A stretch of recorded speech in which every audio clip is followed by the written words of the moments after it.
Hello there, ladies and gentle plebs. Welcome to the Bitcoin Infinity Academy, brought to you by the Plan B Network and Bitbox. This is our course on my second book, Bitcoin Independence Reimagined.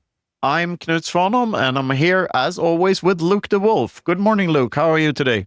Good morning, Knut. Enjoying life, enjoying being a Bitcoiner. All is good. And excited for today's episode. This one is called Violence and Silence. I'm excited for this one. Yeah, we've been on a bit of a tour here before this. We've been to Bulgaria and Lugano, and I also went to Prague for a short while. And now we're back and recording more Academy stuff. So this is going to be good. Absolutely it is.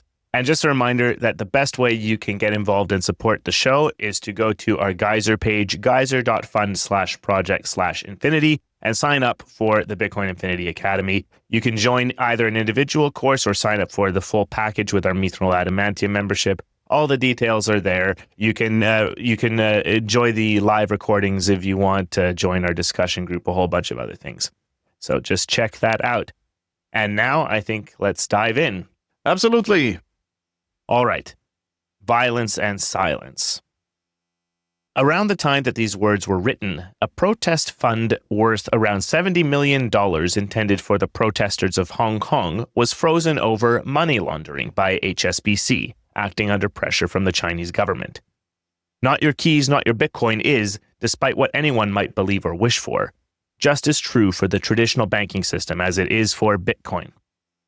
Credit card companies, banks, and even internet providers have immensely powerful tools for shutting people up at their disposal. Most of them are, fortunately, very reluctant to use these tools most of the time, but only because of the damage to their reputation misdirected freezing of someone's funds could lead to. When not asked but ordered by a powerful enough authority to do so, most of them won't blink before ruining someone's life because of an alleged connection to terrorism. All right. Some interesting stuff, and we've had more examples of this particular issue since the time of writing. Yes, this is somewhat forgotten, but it was pretty bad down in Hong Kong. And the Hong Kong was to be British for 50 years, right? And then the Brits were supposed to give it back to China, and that's what happened. And that's what people were protesting about because they didn't want to live in the People's Republic of China. And also in the People's Republic of Canada, there was this trucker protest a couple of years after this. And so this is written before that, but it's an example of the same thing. The money in the bank is not yours. In fact, it's not money at all, but credit. Someone owes that money to someone else at all times because it's printed out of thin air and issued as debt. So as long as you have the money in the bank, you are not in the driver's seat of your life. It's just impossible. Cash is a bit better. It can be inflated into oblivion, of course, but it's still uncontrollable in the sense that you can use it without anyone interfering with your usage of it. And by use, I mean as a medium of exchange. In the bank, however, the CBDCs are in a sense already here. They can stop you. They can freeze your account and stuff. By the way, today I read news that the European CBDC thing, Lagarde's wonderful little hobby project there, is postponed. There might be some trials in 2027, but the whole thing won't happen until 2029. So, yeah, I'm very happy that bureaucracy is a slow process because maybe we have the time still to stop this thing from happening. I think enough people are against it. They're, of course, going to roll it out with some carrot attached to it, like get 300 free euros or something if you sign up now. And people shouldn't. This is surveillance and it's social engineering at its worst. Programmable money means programmable people. So resist at all costs. We don't want Europe to become China. Very well put. I don't have really much of anything to add to that. We talked quite a bit, I think last time or some other context, maybe I can't remember, about how the fiat system now is already quite onerous. You have to explain all of the money going into your bank account, even if it's cash, and you have to get permission to take out as much cash as you want, whatever.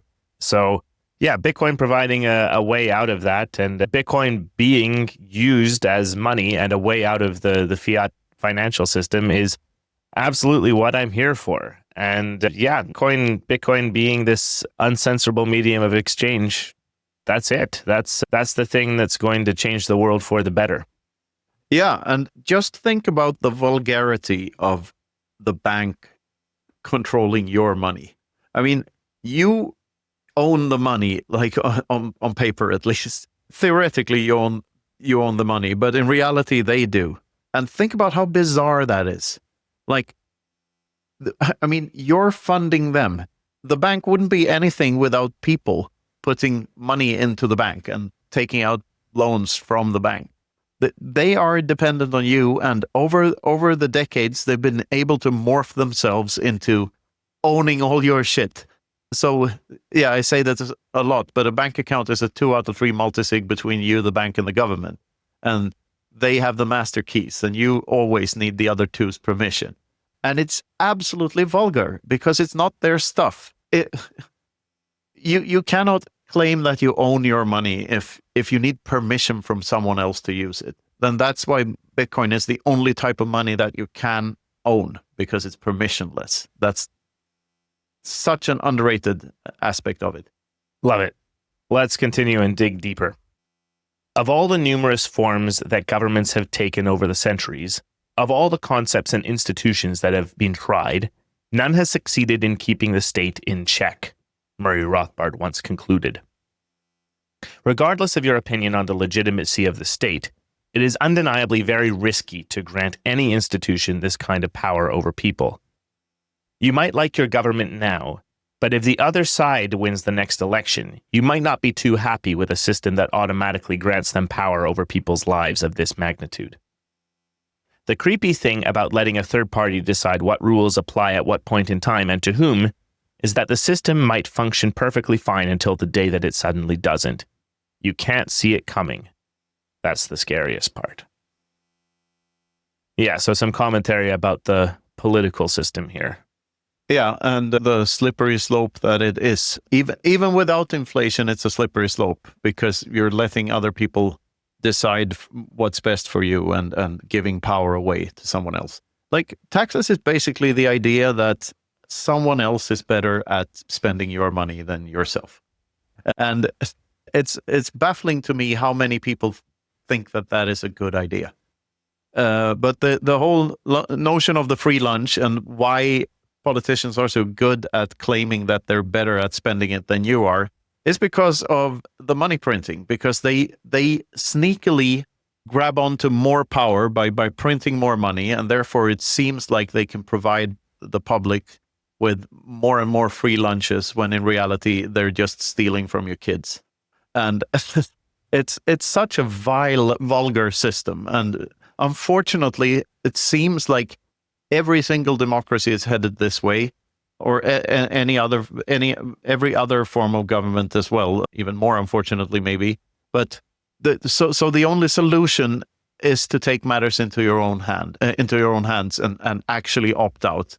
The most important tool is, of course, Bitcoin, but Nostr and other things, other freedom tools are super important as well. The more you opt out, the more you help humanity forward. It's egotistical may seem egotistical to opt out and not do your part, but it's actually not. It's the opposite. It's actually helping the world become a better place. Because what you're doing if you're in the systems and if you're financing these people is that you're the one behind the wars. You're the one behind the surveillance. You're the one behind. You're funding it all. So, like, the best slogan the left ever came up with was defund the police. Yes, I can totally agree with that. And not your body, my choice is a good one too. Like, you don't get to tell me what to do with my body, including my property, which is an extension of my body. Like, defund all of this shit. Just opt out. We'd all be better off. Yeah, and I mean, I can devil's advocate one aspect of this, only sort of half-heartedly, but the individuals will still need security together because there are people who like to do bad things, and it's not always possible to defend against that as an individual. Therefore, I do see that there will be a world with private police forces, security forces, maybe is the better word, or groups of private cities joining together with some kind of common defense pact or something like this. We're not going to get rid of violence. Maybe we drastically reduce it, but there's always going to be assholes. But everything you're saying here is that the caveat I have to that is that making it all voluntary, having the means to opt out is what's currently lacking right now. You have to buy into everything in your jurisdiction. It's not optional. And the whole point about that, if you give one side power when they're in power, then the other one can do it back to you. And that's just an escalating game until one side decides that they're seizing the means of production, and then that's over. Or, the Reichstag fire or whatever it is, just to give an example from both sides. So it's definitely that the escalating increase in the power of the state is the problem, and directionally aiming towards less is what I want. I don't know that we're going to land on no state whatsoever, but less is generally better. That's what I agree with. Yeah, I mean, the Rothbardian take here, and the one which I agree with, by the way, is that it's in the definition of the state. Like, the state is by definition a criminal organization. So as long, like, people think that libertarianism means you can do whatever the fuck you like, and that's not at all what it's about. It's about respecting property rights. It's about the non-aggression principle. So you're not allowed to, like, violence is okay if it's in defense, if it's about defending your body and your property from others. Rothbard, like, this is also what differentiates Rothbard from Mises, because Mises believed in the minimal state and just taking care of defense. But Rothbard pointed out that why is defense not just another good on the free market? Why wouldn't that also be better solved by free market competition and voluntarism, consensualism? Because the problem becomes when it's mandatory and like pushed onto people what kind of defense insurance to buy, is that there is no mechanism for deciding how much insurance to buy. So, for instance, in the Israel-Palestine war, every time the Palestinians shoots up a rock, which costs them maybe $100 to shoot the rock with some explosives from a metal pipe, then Israel's drone defense system goes on, and it costs them $500,000 every time. So there's a ton of fucking resources being wasted for seemingly no good. So not commenting anymore on that particular war. I'm not refusing to go there. I'm just saying that using this as an example of a forceful system always has the problem of not having correct price signals. So they don't know. In an enforced system, in a coerced system, there is no way of knowing what the market actually wants, and there will always be wasted resources. And this is why I love Rothbard, because he points out so clearly why individual choice and voluntarism, consensualism is always better at allocating resources, because you just skip the waste part. Sure. Still,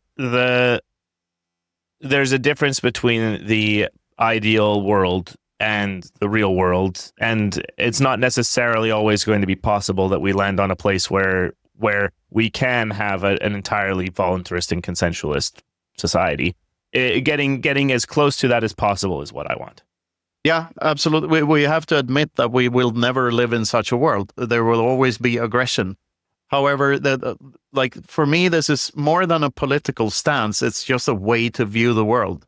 Just admit what is and what isn't a crime, and categorize it correctly. But there's nothing like a fee for living in a place where a group of people have collectively decided that if you want to live within these borders that we co-own because we consensually decided to co-own them. There's absolutely nothing wrong with that. The violation there, or the aggression there, would be to charge a fee if someone was to move from that place. So as long as you can voluntarily leave, there's absolutely nothing wrong with fees or voluntary taxes, if you will. So it all boils down to property rights, and it's pretty simple. Is it consensual or not? That's the basic question. Very good. I think we should continue. People in power very seldomly give up that power willingly. While this observation may seem obvious, it is less obvious what power truly is and where it truly resides. Voters seem to miss the target all the time and keep on voting for parties that suggest that giving politicians more power is a good idea. Regardless of where on the right-left spectrum the parties of most democracies today land, they all want themselves to have more power over other people. The right-wingers become more and more conservative rather than libertarian, more protectionist and nationalistic than pro-free trade, and so on. The left-wingers are, well, left-wingers, so they naturally want to increase taxes and control people's finances to a greater extent. Not to mention their self-harming tendency to focus on more and more cosmetic issues, like the political agenda du jour of the social justice movement. Deregulation, less governance, fewer taxes, free speech, and more personal responsibility are values that almost no politician rallies behind any longer. Furthermore, there's a tendency among the political class and the old media houses to hide their pompousness by introducing vague terms to mislead the public, such as the political compass, filter bubbles, and various distortions of the term common values. There's a strong connection between their not-so-subtle joint effort agenda, pushed by established media and politicians, and the recent rise in distrust of politicians in general. After the internet came along and provided alternatives to whatever political opinions the establishment wanted to promote, political brainwashing machines have started to creak in their joints. All right. Yeah, that's a pretty full-throated attack on the political system. Just intensifying, basically. Yeah, it's one of the paragraphs I'm proud of. This is a good one. Yeah, it's, once again, whether it's the left or the right, try to recognize what is and what isn't aggression and why they're doing the things they're doing. And the two-party system is really a one-party system. And same in Europe, we have like 8 parties in every country, but there's always a left and a right side. And the differences between them are so small that it doesn't matter. The bureaucracy is still there. If you look at what they're actually spending money on, the budgets are just enormous, and they differ very little from one side to the other. And I can't remember the last time I heard anyone within the established political system, at least not in Sweden, actually argue for lower taxes overall. Everyone wants to promote this or promote that, meaning they want to spend more money on this or that. So there's no difference. There's directionally, there is no political power that wants to make the state smaller. And that just shows that the system is broken. That democracy does not work as intended. It does not protect you. It does not respect property rights the way it ought to do. So I just find it tragic, and this is why I chose to opt out of as much things as possible about a decade back, and it's why more and more people choose to do so. Like, don't tread on me, FFS.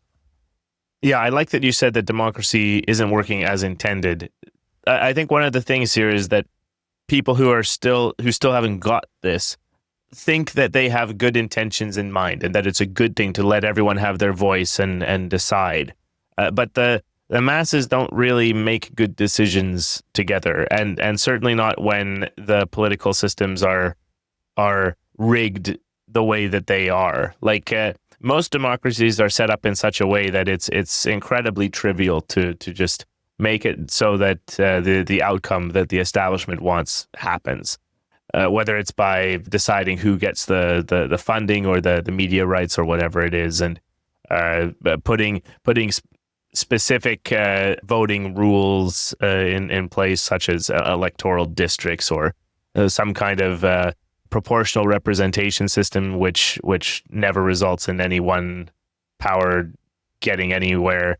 I mean, I actually should like the forms of democracy that are super inefficient because they never get anything done. Because, well, they never get anything done, and they can't increase their power quite so quickly. But yeah, it's a dilemma, and I think the problem is, and the gotcha that actually is kind of true, is what are we going to replace it with?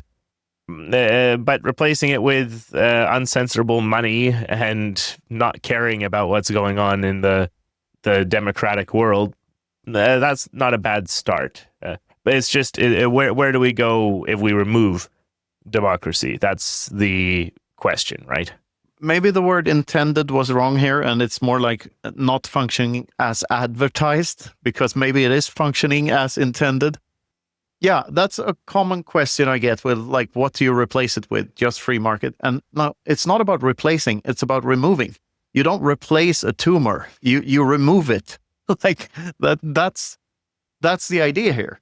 The fallacy lies in thinking that the state provides goods just as the free market. But as Hoppe points out, like the states compete in providing bads rather than goods. Something decided by a central planner can never be is always more wasteful than something decided by the free market, because there's no price signal.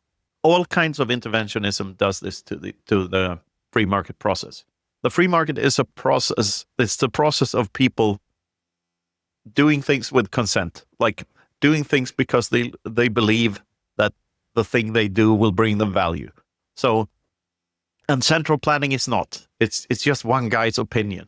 Hey, that's just your opinion, man. Another thing that comes to mind reading this paragraph is the Osho meme, that Indian guru guy that says the democracy is for the people, by the people, of the people, but the people are retarded. And yeah, that's just the first problem. Yes, exactly. I think we should move on here, but I certainly agree with all of these points, and we'll continue to explore them in future books and chapters. Moving on. Hate speech is a term obviously coined by someone who hated speech. Nothing is as important to a society as free speech, and as discussed earlier, the only alternative humans have to speech when it comes to resolving conflict is violence. When lawmakers try to treat the symptoms of a societal problem with political band-aids such as hate speech laws, they not only fail to address the root cause of the problem, but undermine the very system that is protecting the victimized minority that the new law is supposedly designed to protect. Not only that, but they also cement the old groupthink that labels people with categorizations that an unbiased society isn't supposed to take into consideration. Diversity is a term commonly used to describe everything except what truly needs to be diverse in a society, namely people's opinions. Instead, the word is used to describe cosmetic traits, such as skin color, gender, age, or sexual preferences. Governments all around the Western world brag about their diverse parliaments, focusing only on the superficial, whilst pushing a more and more unified political agenda. Anyone who dares to question if politicians and journalists are really qualified to conjure up solutions to supposed climate problems, for instance, is labeled a conspiracy theorist and anti-science. For anyone who has read any dystopian fiction in general, and Orwell in particular, the alarm bells should have sounded a long time ago. Yeah, my initial takeaway here is just the elites dictating what is and what is not acceptable, and we are pushing back. Yes, we are. I probably would have added a couple of caveats here if I was to write this today, because I've like saying that free speech is the most important thing. It's true in a sense, but I'd say that that property rights are more important. Because free speech where is the question that everyone forgets to ask themselves. Of course, there is no free speech in my house because I decide who gets to say what in my house. If you come into my house, if I invite you into my house or my property and you call me a dickhead, then I will probably kindly ask you to leave. And if you keep on calling me a dickhead, I will force you to leave. And that's how it's supposed to work. Like, the only reason we need free speech laws at all is because someone took someone else's property. So it's only needed in so-called public spaces. This is what so many people get wrong with this whole thing. It's not about speech itself and protecting everyone who wants to say all sorts of bullshit. It's about property rights, much more than that. So if I own a social media platform, for instance, I get to dictate the rules, and there's nothing wrong with that. If I want to compete with other social media platforms that allow more speech, then it's probably a bad thing for me to censor people. So the platform that allows more free speech will be more successful, as seen with X the last couple of years, since Elon took over. Then again, there are other systems to use, such as Nostr, where my speech cannot be very easily censored because it goes through all sorts of relays and all sorts of individuals, and it's not on one specific server somewhere. All of these tools are great, and we need them to express ourselves. Like I've been saying many times in these books and elsewhere, humans have two means of resolving conflict over scarce resources. One is aggression, and the other is communication. And civilization is the communication way. Like, it's arguing about resources and not fighting over them, not trying to take them from someone else. So that's why speech is so important, and that's why we need it we need to be able to express our opinion to one another unbiased and without threats of violence. There's something about privacy here to be mentioned too. Like, if you cannot be private with your communication, you will say other things. If you know that the world is listening, you'll probably change your speech somewhat. So interference is the problem, as usual. Intervention is the problem. If property rights were more respected, then everything would be better. And yes, Bitcoin fixes this, because Bitcoin is just information. Owning a private key is just knowing it, and that changes the game completely. It allows you to do as you please to a greater extent. And the same is true for a private Nostr key. When you have it, you can put your message out there, and it's a beautiful thing. Yeah, lots of great points there. I'll first, the first one here is that Nostr actually isn't any different from the centralized platforms, but the real difference is that you, as you say, you go through so many different things. Like, for example, Primal can decide to not show someone, or can decide that they've got an algorithm that is this or that, but you can use a different client such as Iris or Damus or something like that. And so that's the competition that keeps Nostr kind of in check. You can also have relays that explicitly say we're only going to let certain types of content in, but then there are others that are completely open. Nostr is great. And the thing about the more centralized social media platforms and all this, like, it's totally true. The issue with the centralized social media platforms is that the state got involved. Like, the Twitter files from a couple of years back, from a couple of years before that, is even like showing that the government was trying to censor specific things, and then it pulls it all the way back to the hate speech thing. Like, honestly, those who try to control are the ones who say that your opinion is not acceptable. They don't try to address the opinions itself. They fling insults, and they call you a Nazi. And frankly, I think that there's something too that they don't call people Nazis because they're Nazis. They call people Nazis because they want to kill them. Like, they want to call people Nazis and give themselves the permission to silence the other side. It's really quite terrible. This was definitely the thing that first kind of got me into these circles, was all the cancellations and the hate speeches and everything. It never made sense to me. The beauty of it, though, is that the free market is a stronger force than any interventionism can be. Like, we do evolve. It's like Jeff Goldblum said in Jurassic Park, right? Life finds a way. We will find a way to route around all the bullshit. That always happens. The good forces are stronger than the bad ones. The dark side of the force will not win this one. And I truly believe that, because it's so much more powerful than people think it is. Yeah, and not being a Nazi is easy. Don't be a nationalist, don't be a socialist. Then you're not a Nazi. Like, drop those and you're fine. Yes, and and perhaps people should stop calling people Nazis if they don't fit either definition, basically. Okay. Let's go with fascist instead. Yeah. Sure, something like that. Moving on. Anyone who wants to be able to freely express his or her opinions in the future would be wise to act sooner rather than later. Your top priority should be to secure your financial freedom, because without it, you're on a leash and you have no reliable guarantees whatsoever. Money is a linguistic tool we use in order to express value to each other. And at this point in time, there is no nation on earth where people's ability to use money unhindered is protected by free speech legislation. Bitcoin in particular should be protected by free speech laws since Bitcoin is entirely made up of computer code and mathematics. If a law hinders you from expressing mathematics, you can instantly discard that law book as deeply immoral. Right now, this holds true for most law books in existence. This is not to say that anyone should actively break the law or not, just to emphasize that being moral is one thing and following the law another. Think hard and deep about where you stand on these issues. Chances are that there's nothing you can do about the society you were born into, but quite a lot you can do to increase your personal independence. Yeah, on this one, I mostly just go to that Bitcoin enables the way out. That's it.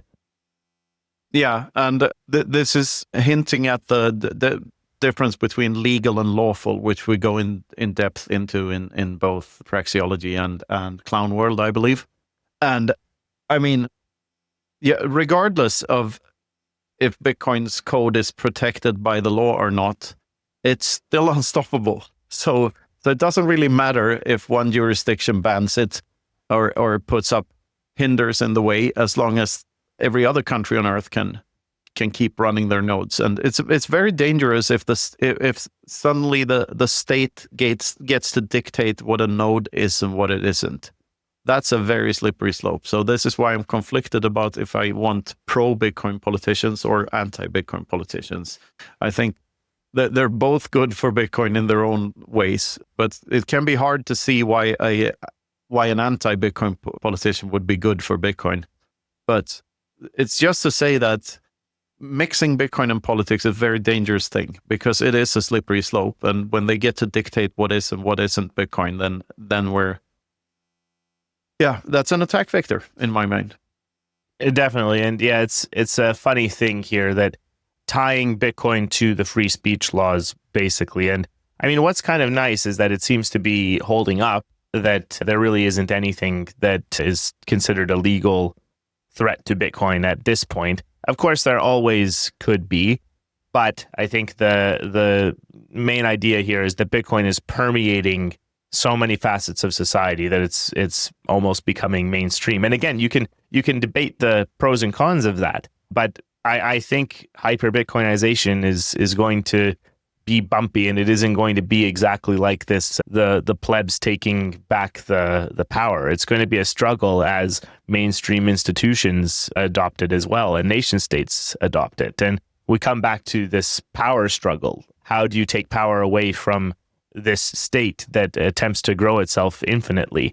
But as long as the individual is able to use Bitcoin in a sovereign way, then we're okay. Yeah, and to what might be more important than the laws themselves are people's opinions about them. When, like the First Amendment, for instance, so the one about free speech, freedom of speech, the people have that in their minds. That's one of the reasons that they like America and want to live there, like the US. So if there's an obvious case of some institution trying to meddle with that, then there will be a public opinion will be against that, probably. So in that sense, in the popular opinion sense, it's very hard to say that Bitcoin isn't speech, because it's just ones and zeros. Sure. And I mean, I think the funny thing is free speech laws in general are kind of weird, like oxymoronic. Yeah, exactly. Like it's sort of just defending the ability to think and have autonomy over one's body. They're sort of redundant in a way. Like the whole thing about free speech laws having limits, such as not being able to yell fire in a movie theater, and not being able to incite violence. Those are the things that are kind of talked about here. It's very vague. Like if you cause someone else to do harm through your speech, that's a bit of a weird little area. But yeah, everything else, like the marketplace of ideas, that's it. The argument was made that hate speech is in the category of things that incite violence, basically. But yeah, I don't even really know where I'm going with this. It's just more like free speech is important, but it's also not. It can be derived from other things, I think. hate speech is a very slippery slope. Like, why would it matter to the victim what the motives of the perpetrator was? Like, you can draw that to its extreme. Like, yeah, accidentally killing someone should probably not be punished as harshly as deliberately murdering someone. But still, the victim is still dead. It doesn't matter to the victim. Like, and the same thing goes for hate crimes and all of this stuff. Like, as soon as you start categorizing like that, then we're not all equal to the law, and that's the only equality that matters, by the way. Like, equality towards the law is the only type of equality that is actually fair. Sure. Yeah, I completely agree with that. I think we should continue. While you're at it, think about taxes. Think about who really pays them. Businesses need to be profitable in order to survive. So whenever a business is taxed, they will have to raise the prices of their products and services. Therefore, it is always the consumer that ultimately pays the tax. This is true for every tax there is. VAT and sales tax, for instance, are just a small part of the total amount of taxes that raise the price of a product, ultimately paid by the consumer. The employees of the company producing said product are probably paying income taxes, forcing their employers to pay them higher salaries. Employees also live in houses and have to pay real estate taxes, which ultimately forces the business owner to pay them more. Not to mention that the company itself needs to be physically located somewhere. A real estate tax is supposed to be a taxation of property owners, but in reality, it's always the consumer who pays the bill in the end. The tenant will have to pay rent, and if there's a real estate tax on the property, the owner will have to charge the tenant a higher monthly price. All taxes ultimately punish the consumer, either through higher prices or a smaller supply of products to choose from. Prices can't be raised indefinitely, and some companies go out of business instead, lessening the competition between the remaining market actors and punishing the consumer even more. The taxes collected might be used for things a consumer would want anyway, like healthcare or education, but always through a process more ineffective and more expensive than that which a truly free market would provide. In a truly free market with sound money, the division of labor mechanisms of that market would give us close to zero marginal costs for all products, while at the same time disincentivizing people from overconsumption. True sustainability instead of mere buzzwords. Yeah, we ended at the a bit abruptly, but nice discussion of taxes there and the result for consumers. Yeah, I mean, the end point there is, the point made at the end of the chapter is, of course, that the true nature of the free market is deflation. When people practice doing stuff, they get better at stuff, so all prices should be dropping forever. But this about taxes, like, if there's anything to add to this, I'd say that subsidies are just as bad as punishing taxes, like point taxes on certain things. Whenever a government subsidizes something, like solar panels, for instance, or electric cars, and they punish other things, such as gasoline cars or petrol cars, for you Brits out there, then what inevitably happens is that resources get misallocated because people do not get what they want. And what this means in the end is higher prices for everyone. So it's less prosperity. It cannot not lead to less prosperity. The misallocation of resources is the problem. And money printing, what that does is it incentivizes everyone to consume more and more because the prices are going up. So you're incentivized to consume sooner rather than later. In other words, having a higher time preference. If there's any threat to any environment anywhere on Earth, this is the biggest problem by far. People over consuming. Like if we had sound money that went up in purchasing power over time, which we do, then we consume less. All the Bitcoiners I know go from their fiat lifestyle, which is usually buying a ton of crap, to a more stoic worldview and buying less crap. The Lambos and all of that, that's for the crypto space, which is, in my opinion, is peak fiat. And you can, look like a camel and buy dorky shoes.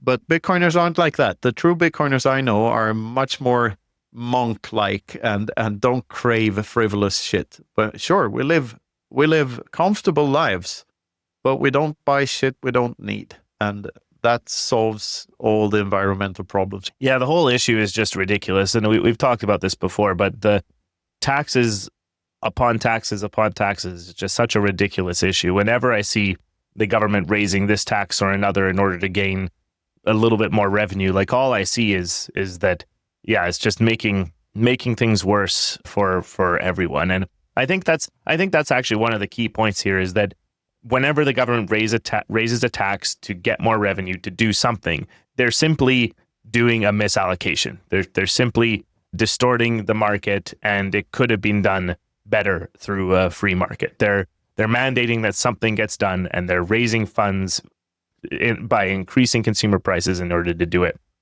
Now, there are some taxes that are more stupid than others. For example, corporate tax is silly.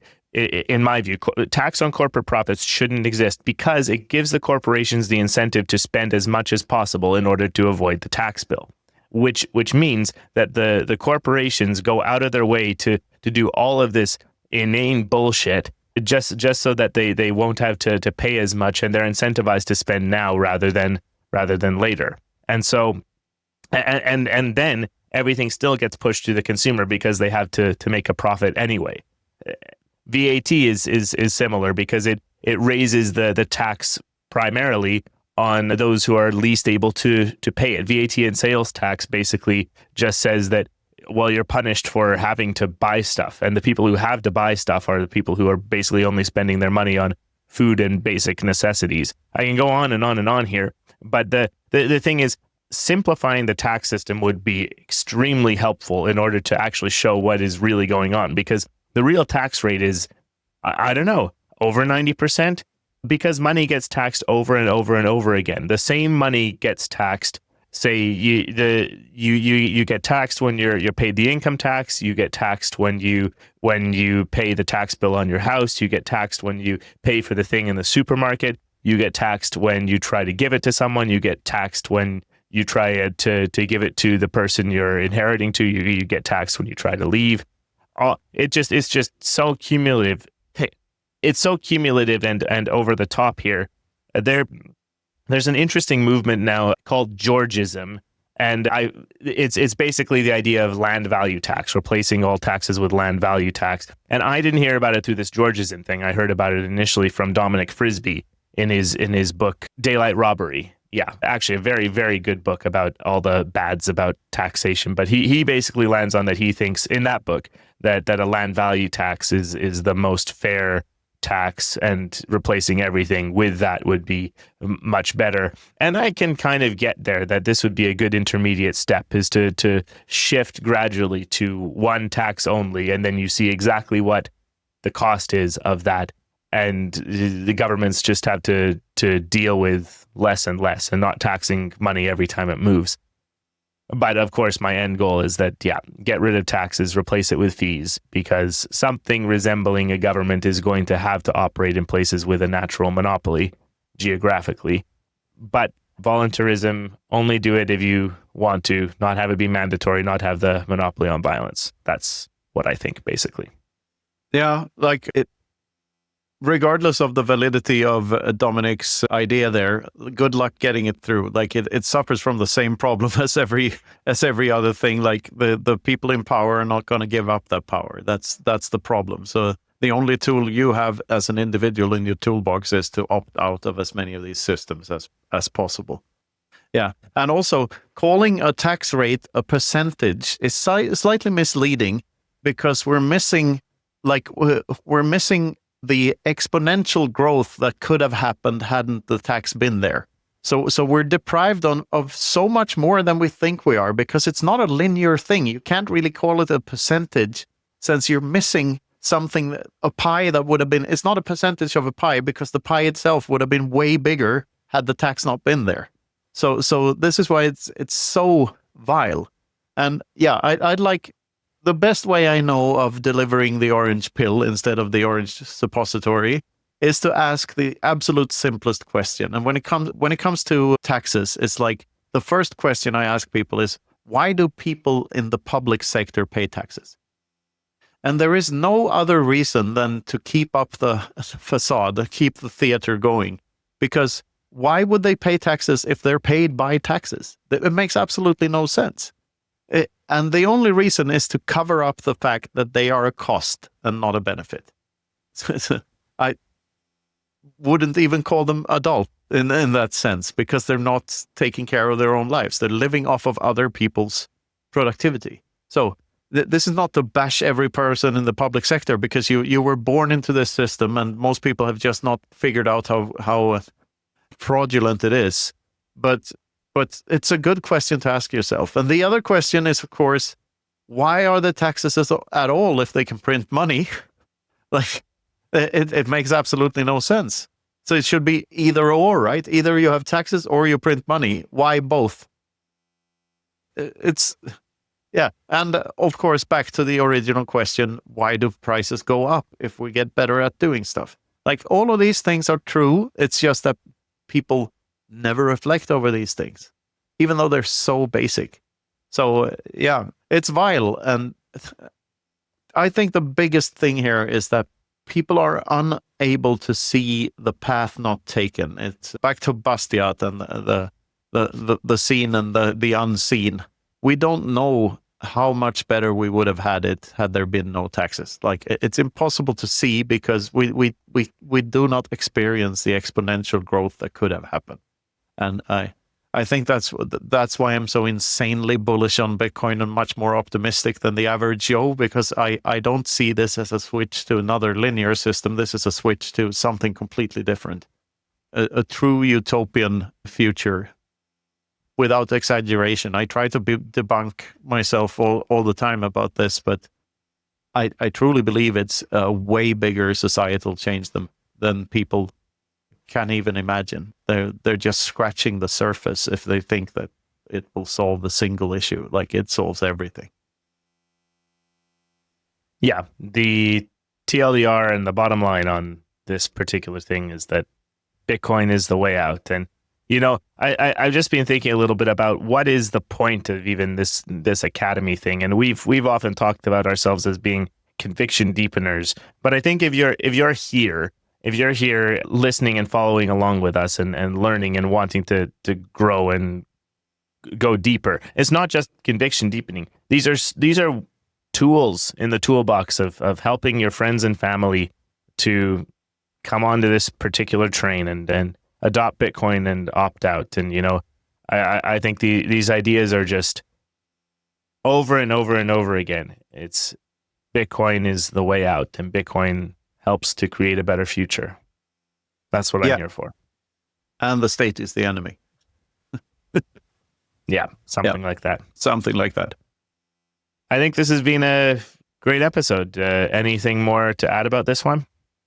Not really. It's hammering in the points. I still love talking about this stuff with you, Luke, and with everyone else too, for that matter. But I think I'm looking forward to dissecting even more of this stuff. And later on, we get into the deeper stuff. This academy is slowly but surely getting there, and we'll explore all the ideas, and it's going to be great.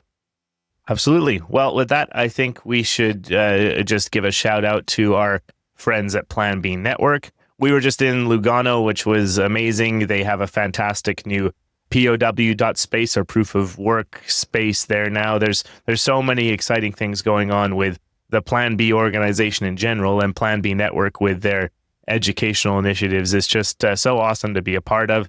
Go check out planb.network if you want to see all of the educational resources they're putting together and the communities that they're building, and we're just so happy to be a part of it, and thrilled to have them as a partner in the Bitcoin Infinity Academy. Yeah, and we recorded a live episode that we streamed on Rumble, so we'll do a proper version of that episode too. But if you want a sneak peek, there's a version of the one-shot principle, which is the most famous chapter from Independence Reimagined. So you can go and check that out if you want to. Also, we'd like to give a shout out to Bitbox, our favorite hardware wallet, don't we, Luke? Yes, absolutely. They've released the Bitbox 02 Nova edition, which is an upgrade on their Bitbox 02. It's got a secure chip that has a bunch of certified security features, so you can know that your Bitcoin is safe.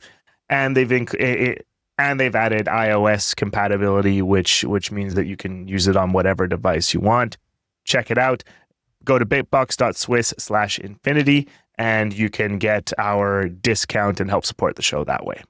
Fantastic. So tune in next time. Don't miss the Bitcoin Infinity show. Brush your damn teeth, like and subscribe, all of that. And see you next time. This has been the Bitcoin Infinity Academy. Thanks for listening.